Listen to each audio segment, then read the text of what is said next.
Bob Love's final days were heartbreaking, but honestly, his struggles started long before cancer ever showed up. Life had already thrown him into one storm after another, from painful injuries and a difficult divorce to money problems and a lifelong battle with stuttering. It was like he just couldn't catch a break. So let's take a closer look at everything he went through and the real pain behind his story. Bob Love may have passed away after a long fight with cancer, but his hardships started way before that final chapter. From a young age, Bob had one major obstacle that followed him everywhere: his stutter. It wasn't just a small speech problem, it was something that truly held him back in ways most people couldn't imagine. While he had the game to shine on the court, off the court, he stayed quiet, not because he had nothing to say, but because he physically couldn't get the words out. His stutter was so severe that he often avoided interviews entirely, even during his peak years with the Chicago Bulls. Imagine that, being one of the top scorers in the league and not being able to share your thoughts after a big win. Reporters wanted to talk to him, but the fear of stuttering in public kept him silent. Sometimes, even in the locker room or team huddles, it was his teammates like Norm Von Leer who'd step up and speak for him. It wasn't because Bob didn't know what to say, it's just that the words couldn't come out fast enough. Still, despite that challenge, he was a star on the court. He was smooth, sharp, and reliable. But even talent has its limits when life starts piling on. In 1976, everything changed when Bob suffered a serious back injury. Doctors warned him it might be so bad that he could struggle to walk again, let alone play basketball. And just like that, his career came to an end in 1977. No more lights, no more crowds, no more games. For many retired players, life after the NBA is tough. But for Bob, it was especially brutal. He had a college degree, sure, but getting a job wasn't as simple as sending in a resume. His stutter made phone interviews almost impossible. Employers would talk to him once and then never call back. No matter how qualified he was, the moment he opened his mouth and the words stumbled out, they seemed to decide he wasn't the right fit. And if you think that's where it ended, it only got worse. His marriage fell apart during this time too. The stress, the uncertainty, the injuries, and the lack of money all added up. He was no longer the star on the court, and now he wasn't the man his wife wanted anymore either. She reportedly left him a cold, heartbreaking note, saying she didn't want to be married to someone who couldn't talk and might end up crippled. That kind of blow would crush anybody.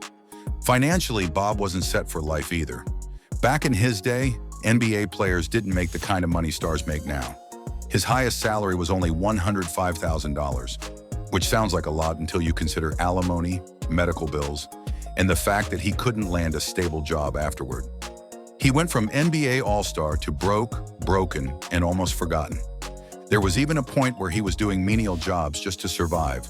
From delivering food to cleaning tables, this was the same man who once lit up arenas. He had no choice. He needed work, and nobody else was giving him a shot. All of these things, his stutter, his injury, his divorce, the financial struggles, they chipped away at him long before cancer came into the picture. By the time he was facing his final battle with the disease, he had already been through what felt like a lifetime of pain. Now that we've looked at the hardships Bob Love faced off the court, let's talk about the part of his life where he truly shined: his basketball career. Because when it came to playing the game, Bob Love was the real deal. He had talent, work ethic, and a smooth jumper that helped make him one of the Chicago Bulls' all-time greats. It all started back in 1965 when Bob was drafted by the Cincinnati Royals in the 4th round of the NBA draft. At 6'8", he had the height, the athleticism, and the potential. But he didn't make the team that first time around. Most people would have taken that as a sign to give up, but not Bob.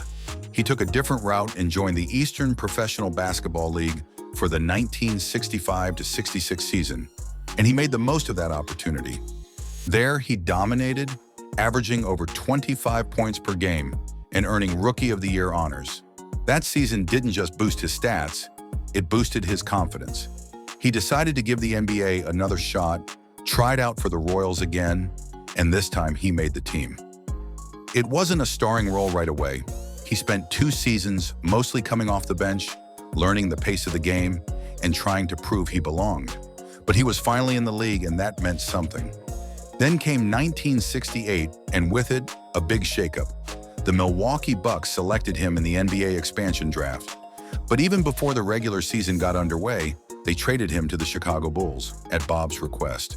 The Bucks didn't see him as part of their future, mostly because of his stuttering, even though he had just averaged 20 points per game in the preseason. That could have been another blow to his confidence, but it turned out to be a blessing in disguise.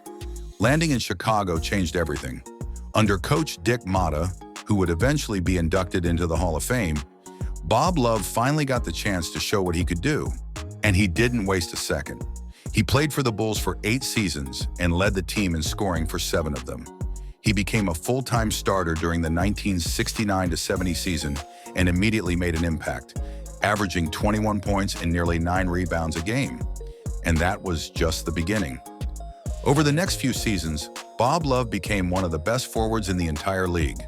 In the 1970-71 and 1971-72 seasons, he averaged 25.2 and 25.8 points per game. He earned All-NBA second-team honors both years and made back-to-back All-Star appearances. Fans in Chicago started to see him as the face of the franchise, and for good reason. He was scoring, rebounding, and even locking down opponents on defense. Bob made his 3rd All-Star appearance in 1973, and that one was extra special because the game was hosted in Chicago. For a guy who once struggled just to get a chance in the league, playing in front of a hometown crowd as one of the NBA's best had to feel incredible. And it wasn't just offense. Bob was just as valuable on defense. He was named to the NBA All-Defensive Second Team 3 times in the 1971-72, 1973-74, and 1974-75 seasons. Year after year, he stayed consistent. From 1970 to 1977, he averaged at least 19 points and 6 rebounds every single season. That kind of performance made him a fan favorite and earned him the ultimate recognition later in life. His number 1. 10 jersey was retired by the Bulls, becoming just the 2nd number to ever hang from the rafters at the United Center, right after Jerry Sloansnum, Nangauden. Even later in life, the Bulls in the city of Chicago continued to embrace him. In 1995, when Bob married Rachel Dixon, they held their wedding ceremony at the United Center, the same arena where he made history. It was a full-circle moment for a man who gave his heart and soul to the game. Unfortunately, his time on the court came to an end in 1976 when he suffered a serious back injury. He was traded to the Seattle Supersonics, but was cut the following season. His playing career had come to a close, but the impact he made, especially in Chicago, was unforgettable. And that wraps up today's video. Don't forget to hit like and subscribe so you never miss an update. Catch you next time. Bye for now.